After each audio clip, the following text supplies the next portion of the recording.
Welcome to our news network. మనతో senior journalist Ramana గారు ఉన్నారు, డిస్కస్ చేద్దాం. హలో అన్న, ఇవాళ దేశంలో చమురు గ్యాస్ సంక్షోభం తీవ్రంగా ఉంది. అసలు ఈ పరిస్థితులు రావడానికి కారణం ఏంటి? దేశంలో పెట్రోలు, డీజిల్, గ్యాసు సంక్షోభం ఉంది అనేది కనబడుతున్నది మనకి. అయితే ఏ సంక్షోభం లేదని కేంద్ర ప్రభుత్వం ప్రకటిస్తున్నది. మంత్రులు చెప్తున్నారు ఏ సంక్షోభం లేదని.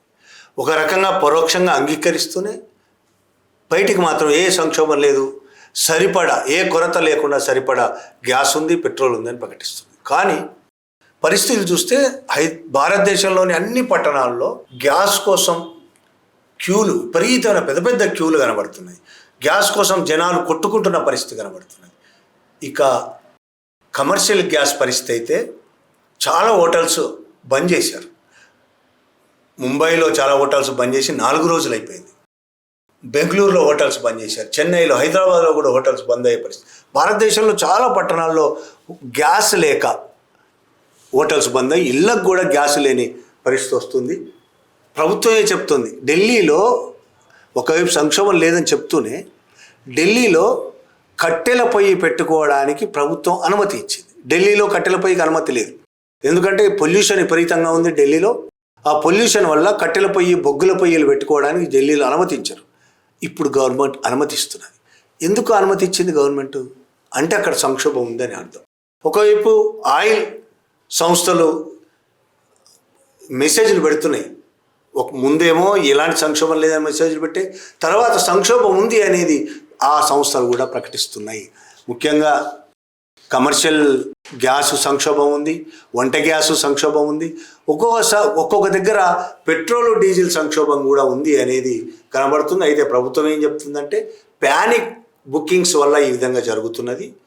ప్రజలు ప్యానిక్ అయిపోతున్నారు, ప్యానిక్ అయిపోయి క్యూలు కడుతున్నారు తప్ప నిజానికి అది లేదు అని చెప్తున్నది. కానీ అది నిజం కాదు. భారతదేశం మన చమురు అవసరాల్లో ఆయిల్, పెట్రోలు, డీజిల్, కిరసన్ ఇటువంటి చమురు అవసరాల్లో 88.6% దిగుమతి చేసుకుంటాం. మనం దిగుమతి మీదనే హయ్యెస్ట్ ఆధారపడతాం, 88.6. అలాగే గ్యాస్ విషయంలో 60% గ్యాస్ దిగుమతి చేసుకుంటాం. మెజారిటీ మనం దిగుమతుల మీద ఆధారపడుతున్నాం. కాబట్టి ఇప్పుడు ఆ సంక్షోభం వచ్చింది. ఎందుకు సంక్షోభం వచ్చింది? అక్కడ యుద్ధం జరుగుతున్నది. అమెరికా, ఇజ్రాయెల్ కలిసి ఇరాన్ మీద దాడి చేశాయి. ఇరాన్ తిరిగి దాడి చేస్తున్నది. గల్ఫ్ కంట్రీస్ మీద దాడి చేస్తుంది, అమెరికా బేసెస్ మీద. ఈ మొత్తంగా పీక్ లెవెల్కి ఎప్పటికొచ్చింది? హర్ముజ్ జలసంధి దగ్గర అడ్డంకి స్టార్ట్ చేసింది ఇరాన్. ఏ షిప్పులు రాకుండా, ఇరాన్ పక్కనే ఉంటుంది, అది ఇరాన్ కంట్రోల్లో ఉంటుంది ఆ జలసంధి. కాబట్టి ఆ జలసంధి నుంచి షిప్పులు రాకుండా ఇరాన్ అడ్డుకుంటున్నది. మనది ఆ జలసంధి అవతలి వైపు మన షిప్పులు 24 షిప్పులు ఆగిపోయి ఉన్నాయి. దాదాపు రోజుకో షిప్ వచ్చేది భారతదేశానికి. ఆయిల్కి సంబంధించి, గ్యాస్కి సంబంధించి 24 షిప్పులు అక్కడ ఆగిపోయి ఉన్నాయి. ఆ షిప్పులను ఇరాన్ రానివ్వటం లేదు. చాలా కథలు ప్రచారం జరుగుతోంది. ఇరాన్ ఒప్పుకుంది, వచ్చేస్తుంది. తర్వాత ఇరాన్ కూడా ఖండించింది, ఒప్పుకోలేదని ప్రచారం చాలా చేస్తున్నారు. ఎవరు? మోడీ భక్తులు, ఆర్ఎస్ఎస్ సోషల్ మీడియాలో విపరీతమైన ప్రచారం చేస్తున్నారు. ఒప్పుకున్నది, వచ్చేస్తున్నాయి. ఈ సంక్షోభం నుంచి తాత్కాలికంగా ప్రజల నుంచి వ్యతిరేకత తాత్కాలికంగా బయటపడాలని కోరికతో ఇలాంటి ప్రచారాలు చేస్తుంది తప్ప వాస్తవానికి సంక్షోభం అలాగే ఉంది. నువ్వు బయలుదేరిందని చెప్పినా, వచ్చిందని చెప్పినా, మా ఇంటికి కదా గ్యాస్ రావాలి, వస్తే కదా మనకు అర్థమవుతుంది సంక్షోభం లేదని. ఈ పరిస్థితి ఎందుకు తెచ్చుకున్నాం మనం ఇవాళ? వాళ్ళు చాలా సింపుల్గా చెప్తున్నారు, హర్ముజ్ జలసంధిని వాళ్ళు అడ్డగించారు కాబట్టి మాకు రావట్లేదని. హర్ముజ్ జలసంధి నుంచి చైనా షిప్పులు ఇప్పటికీ వెళ్తున్నాయి, రష్యాకి వెళ్ళాల్సిన షిప్పులు ఇప్పటికీ వెళ్తున్నాయి. మనం ఎందుకు రావటం లేదు? మనకి ఇరాన్ చాలా దగ్గర స్నేహ దేశం. మొన్నటికి మొన్న ఫిబ్రవరి 25వ తారీఖు నాడు మనం ఇక్కడికి వాళ్ళ షిప్ను పిలిచాం అతిథిగా. ఎందుకు? నావికులను పిలిచాం ఎక్సర్సైజ్ కోసం. విశాఖపట్నం వచ్చి ఎక్సర్సైజ్ చేసి వెళ్ళారు. వాళ్ళు వెళ్తుంటేనే వాళ్ళ షిప్ని అమెరికా పేల్చేసింది. మనకు దగ్గర స్నేహితుడు కదా, మనని ఎందుకు వదిలేయడం లేదు? ముందు నుంచి అమెరికా షిప్పులు కానీ, గల్ఫ్ షిప్పులు కానీ, మిగతా ఏ షిప్పులు వాటితో పాటు మనను కూడా ఎందుకు ఆపేస్తుంది? చైనా షిప్పులను, రష్యా షిప్పులను ఎందుకు వదిలేస్తుంది? ఒక్కసారైనా మనం ఆలోచించామా? మోడీకి తెలుసు, ఈ కథలన్నీ తెలుసు. ఎందుకంటే బహిరంగంగా ఇరాన్ మాకు స్నేహితుడే అని గతం నుంచి చెప్తున్నా. ఇరాన్ మనకు స్నేహితుడి వల్ల కాదు. మోడీ ఇప్పుడు కొత్తగా చెప్పేది ఏం లేదు, చేసింది కూడా వ్యతిరేకం ఇరాన్ను వ్యతిరేకంగా చేసుకోగలిగాడు మోడీ, చేసుకున్నాడు. కానీ ఇరాన్ కొన్ని వేల వందల సంవత్సరాల నుంచి మనకు మిత్రుడు. వందల ఏళ్ల క్రితమే మనం ఇరాన్తోని వ్యాపార లావాదేవీలు ఉన్నాయి మనకి. అంతకుముందు ప్రభుత్వాలన్నీ ఇరాన్తో స్నేహ సంబంధాలు కొనసాగించినాయి. ఇరాన్ దగ్గర చాలా తక్కువ ధరకు మనం ఆయిల్ కొనుక్కున్నాం. ఆయిల్ మొన్న 2019 దాకా అతి తక్కువ ధరకు, ఎవ్వరు ఇవ్వనంత తక్కువ ధరకు ఇరాన్ మనకి ఇచ్చింది, స్నేహ దేశం కాబట్టి. కానీ ఇవాళ మనం మోడీ అటు ట్రంప్కు, ఇటు ఇజ్రాయెల్ నాయకుడు నెతన్యాహుకు అమ్ముడు పోయా, లేకపోతే భయపడా, లేకపోతే బ్లాక్మెయిల్కు లొంగా వాళ్ళ వైపు నిలబడ్డాడు. ట్రంప్ వైపు, అమెరికా వైపు, ఇజ్రాయెల్ వైపు నిలబడ్డం మూలాన మనం బయటికి ఏం చెప్పకపోయినా ఇరాన్ మనకు శత్రుదేశమే అవుతుంది. ఇరాన్కు ఇజ్రాయెల్, అమెరికా శత్రువు అయినప్పుడు వాళ్ళ మిత్రుడు వీళ్ళకి శత్రువే అవుతాడు సహజంగా. మనం స్నేహితుడని చెప్పుకున్నా మనం ఎవరి వైపు నిలబడ్డాం అనేది ప్రపంచానికి తెలుసు. ఇవాళ మనం ఇజ్రాయెల్ వైపు నిలబడ్డాం, అమెరికా వైపు నిలబడ్డాం. ఆయుధాలు సప్లై చేయకపోవచ్చు, ఇంకోటి చేయకపోవచ్చు, కానీ అమెరికా ఏది చెప్తే అది వింటున్నామనే విషయం ప్రపంచానికి అందరికీ తెలుసు. ఈ దేశంలో కొంతమందిని నమ్మిస్తారేమో మోడీ అనుచరులు, ఈ దేశంలో ఇంకొంతమందిని నమ్మిస్తున్నారేమో, కానీ ప్రపంచానికి తెలుసు. రష్యా దగ్గర ఆయిల్ కొనొద్దు అంటే కొనడం ఆపేశాం. వెనిజులా దగ్గర ఆయిల్ కొనొద్దు అంటే ఆపేశాం ఆ రోజే. ఇప్పుడు మళ్ళీ వెనిజులా దగ్గర ఆయిల్ కొనండి అంటే కొంటున్నాం. అంటే అమెరికా చేతిలో మోడీ, అమెరికా ఏది చెప్తుంది కీలుబొమ్మే. దానికి కారణాలు ఇంతకుముందు చాలాసార్లు చెప్పాను. ఎప్స్టీన్ ఫైల్స్లో మోడీ పేరు కావచ్చు, అనిల్ అంబానీ పేరు కావచ్చు, ఇంకో మోడీ మంత్రివర్గంలో ఇంకో మంత్రి పేరు కావచ్చు, అమెరికాలో అదానీ మీద ఉన్న కేసు కావచ్చు, ఇంకా ఏ కారణాలు, ఇటువంటి కారణాలు, లక్ష కారణాలు ఉండొచ్చు. దానివల్ల మోడీ భారతదేశం నుంచి ట్రంప్కున్న ఏజెంట్. మోడీ ట్రంప్కి ఏజెంట్గా పనిచేస్తున్నాడు భారతదేశంలో. అమెరికా ప్రయోజనాల కోసం ఇవాళ భారతదేశాన్ని ఫణంగా పెడుతున్నాడు మోడీ. ఇవాళ నిజంగానే మనకు ఇరాన్ ఆపకుండా ఉండగలిగితే మనకి ఇవాళ ఈ సంక్షోభం వచ్చేది కాదు. అదే కాదు అసలు 2019లో మనం ఇరాన్ దగ్గర 2019 దాకా ఇరాన్ దగ్గర ఆయిల్ కొన్నాం కదా. ఇరాన్ దగ్గర ఆయిల్ కొన్నప్పుడు రవాణా ఛార్జీలు మొత్తం ఇరానే పెట్టుకుంది. మనం కొన్న ఆయిల్ రవాణా ఛార్జీలు ఇరానే పెట్టుకుంది. ఆ రోజున్న ప్రపంచ మార్కెట్ రేటు కంటే 12% మనకు తక్కువకి ఇచ్చింది. రవాణా ఛార్జీలు అదే పెట్టుకుంది. ఆ రోజున్న ప్రపంచ రేటు కంటే 12% తక్కువకి ఇచ్చింది. అంటే ఇంకోటి, బీమా సౌకర్యాన్ని కూడా మనం కట్టలే. బీమా కూడా మనం ఇరానే కట్టి మనకు బీమా సౌకర్యం కల్పించింది. ఇంకొక ముఖ్యమైన విషయం, మనం ఇప్పుడు ఏది కొనాలన్నా డాలర్లలో కొనాలి. ఏది కొనాలన్నా, ఎక్కడ ఏ దేశంలో ఏది కొనాలన్నా డాలర్లో కొనాలి. కానీ ఇరాన్ ఆ రోజు మనం రూపాయలు ఇస్తే తీసుకున్నది, అది మనం మర్చిపోతున్నాం. మన కరెన్సీని తీసుకున్నది, డాలర్లు కాదు, మన కరెన్సీని తీసుకున్నది ఇరాన్. ఇరాన్ మన కోసం అంత స్నేహస్తం చేస్తే ఆ రోజు 2019లో ట్రంప్కు ఆ రోజు కూడా ట్రంప్కే భయపడి ట్రంప్ ఇరాన్ మీద ఆంక్షలు విధించాడు. ఏ దేశం కూడా ఇరాన్కి సపోర్ట్ చేయడానికి వీల్లేదు. ఇరాన్ దగ్గర కొనొద్దు, ఇరాన్కు అమ్మొద్దు అనే ఆంక్షలు విధించడంతో భారతదేశం కుక్కిన పేర్లాగా ట్రంప్ చెప్పగానే ఇరాన్ దగ్గర ఆపేసింది. ఇరాన్ అంత చౌకగా మనకు పెట్రోల్ ఇస్తున్నప్పుడు, ఆయిల్ ఇస్తున్నప్పుడు, రవాణా ఫ్రీగా ఇస్తున్నప్పుడు, మన డబ్బులు తీసుకొని కూడా డాలర్ కాకుండా ఇస్తున్నప్పుడు కూడా మనం అంత చేసామంటే అర్థం ఏంటి? అమెరికా దగ్గర మనం కొనాల్సిన పరిస్థితి ఏంటి? రష్యా దగ్గర కూడా ఆపేశాం. ఆ రోజు ముఖ్యమైన ఇంకొక విషయం ఉంది. 2019కి ముందు మనం ఇరాన్ దగ్గర ఆయిల్ కొంటున్నప్పుడు ఇరాన్ మనం ఇచ్చిన డబ్బులని మన బ్యాంకుల్లోనే పెట్టింది. ఇరాన్ బ్యాంకుల్లో కాదు, మన భారతదేశం బ్యాంకులో, యూకో బ్యాంకులో డబ్బులు పెట్టింది. 50,000 కోట్ల నుండి 60,000 కోట్లు ఉన్నాయి అందులో. అప్పటికే యూకో బ్యాంకు మూసేసుకునే పరిస్థితిలో ఉంది, సంక్షోభంలో ఉంది. ఇక మూసేస్తారనే పరిస్థితి, ప్రభుత్వ రంగ సంస్థ అది. మూసేస్తారన్న పరిస్థితుల్లో ఇరాన్ దగ్గర ఉన్న ఆయిల్కి మనం ఇచ్చిన డబ్బుల్ని మన బ్యాంకుల్లో పెట్టడం వల్ల యూకో బ్యాంక్ నిలబడ్డది. సంక్షోభంలోంచి బ్యాంక్, ఇన్ని లాభాలు ఇరాన్ వల్ల మనకున్నాయి. ఇంత చేసింది ఇరాన్. కానీ మనం ట్రంప్ చెప్పగానే ఇరాన్ దగ్గర ఆయిల్ కొనడం ఆపేసి అమెరికా నుంచి కొనడం మొదలుపెట్టాం. మొత్తం అమెరికా నుంచి కాకపోవచ్చు, కొంత భాగం అమెరికా నుంచి కొంటున్నాం, కొంత భాగం అమెరికా చెప్పిన ఇంకొన్ని దేశాల నుంచి కొంటున్నాం, కొంత భాగం మొన్నటిదాకా రష్యా నుంచి కూడా కొన్నాం. దీనికి అమెరికా నుంచి కొనడం వల్ల రవాణా మరియు బీమా ఖర్చులు మనం పెట్టుకోవాల్సి వస్తుంది. గతంలో ఇరాన్ పెట్టింది కదా, ఇప్పుడు మనం పెట్టుకోవాలి.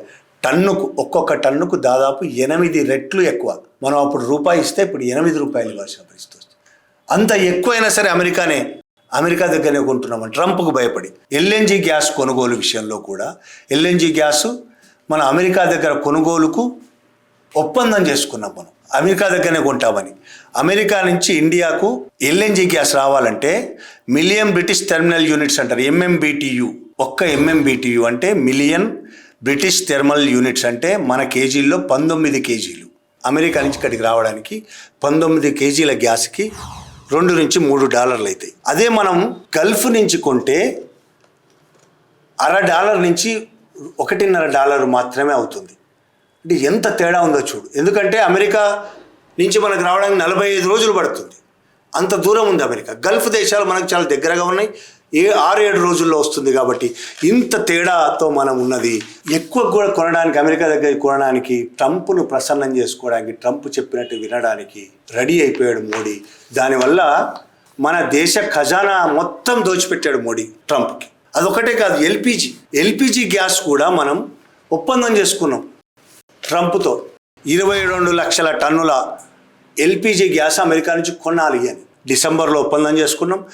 ఇప్పటికి కొనడం మొదలై ఉంటుంది. ఈరోజు రేపు ఖచ్చితంగా కొనాలి. ఎల్పిజి గ్యాస్ అక్కడి నుంచి కాకుండా గల్ఫ్ దేశాల నుంచి కొంటే అతి తక్కువ ధరకు వచ్చేది. గల్ఫ్ దేశాల నుంచి రవాణా చేయడానికి ఎల్పిజికి ఒక టన్నుకి $20 అవుతుంది. అంటే మన రూపాయల్లో 1848 రూపాయలు అవుతుంది ఒక టన్నుకి గల్ఫ్ దేశాల నుంచి వస్తే. అదే అమెరికా నుంచి వస్తే 7,392 రూపాయలు. అంటే 1848 ఎక్కడ, 7,392 రూపాయలు ఎక్కడ. మొత్తం 22 లక్షలు గనక మనం ఒప్పందంలో భాగంగా 22 లక్షల టన్నుల ఎల్పిజి కొంటే ఒకవేళ గల్ఫ్ నుండి కొని ఉంటే 406,56 లక్షల అయ్యేది గల్ఫ్ నుండి కొంటే. కానీ మనం ఎక్కడి నుంచి కొంటున్నాం? అమెరికా నుంచి కొంటే 1626,24 లక్షల రూపాయలు. సింపుల్గా చెప్పుకుంటే 406 కోట్లు, ఇది 1626 కోట్లు. 1626 కోట్లు ఎక్కడ, 406 కోట్లు, 1200 కోట్లు ఎక్స్ట్రా పడుతుంది. 1200 కోట్లు ఎక్కువకి అమెరికా నుంచి. ఎవరి కోసం? మన డబ్బంతా ఎవరి కోసం మనం ఖర్చు పెడుతున్నాం? చీప్గా వచ్చే గల్ఫ్ నుంచో, చీప్గా వచ్చే ఇరాన్ నుంచో, చీప్గా వచ్చే రష్యా నుంచో కొనట్లేదు మనం. వాళ్ళు అమ్మడానికి సిద్ధంగా ఉన్నారు. ఇరాన్ సిద్ధంగా ఉన్నది, రష్యా సిద్ధంగా ఉన్నది. మనం కొనట్లేదు. ఎందుకంటే భయపడిపోతున్నాడు మోడీ. భయపడి అమెరికాకు 8 రెట్లు, 10 రెట్లు, 12 రెట్లు ఎక్కువగా డబ్బులు పెట్టి అమెరికా నుంచి తెచ్చుకుంటున్నాం. ఇది ఎవరి ప్రయోజనాల కోసం? అమెరికా ప్రయోజనాల కోసం మనం ఈ విధంగా తెచ్చుకుంటున్నాం. దీనివల్ల ఇవాళ సంక్షోభానికి కారణమైంది. అదే ముందు నుంచి ట్రంప్ చెప్పగానే ఇరాన్ ఆయిల్ కొనడం మానేయకుండా మన స్నేహం కొనసాగించుంటే ఒకటి మన ఖజానాలో డబ్బు మిగిలేది, చీప్గా ఆయిల్ వచ్చేది. ఇవాళ హర్ముజ్ జలసంధిలో మన 24 షిప్లు ఆగిపోయే పరిస్థితి వచ్చేది కాదు. ఈ సంక్షోభం ఇవాళ మనకు గ్యాస్ సంక్షోభము, పెట్రోల్ సంక్షోభము, డీజిల్ సంక్షోభం వచ్చేది కాదు. ఇంత సంక్షోభం వచ్చింది కదా, యుద్ధం వస్తుందనే విషయం వీళ్ళకి తెలియదా? ఒక మంత్రి అంటాడు మాకేమో జ్యోతిష్యం ఎట్లా తెలుస్తుంది? ఇది జ్యోతిష్యానికి సంబంధించిన విషయమేనా?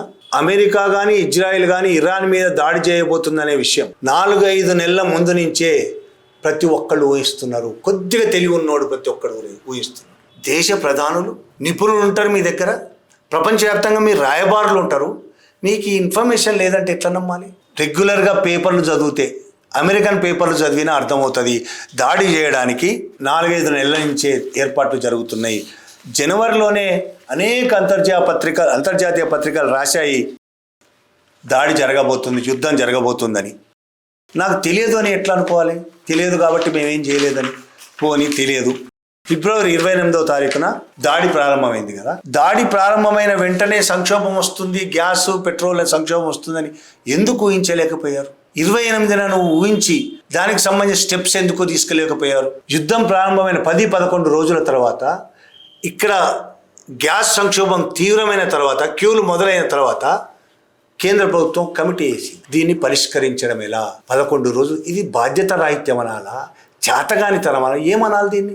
ఒకవైపు ట్రంప్కు శిష్యుడుగా, మామూలు శిష్యుడు కాదు, ట్రంప్కు బానిసగా మారిపోయాడు మోడీ. ఎలా కనీసం దేశంలో ఒక సంక్షోభం నుంచి కాపాడుకోవడానికి ముందుగా మేల్కోలేకపోవడం. యుద్ధం జరుగుతుందని మాకేం తెలుసు అని మాట్లాడడం. యుద్ధం జరుగుతుందని ప్రపంచానికి తెలుసు జరగబోతోందని.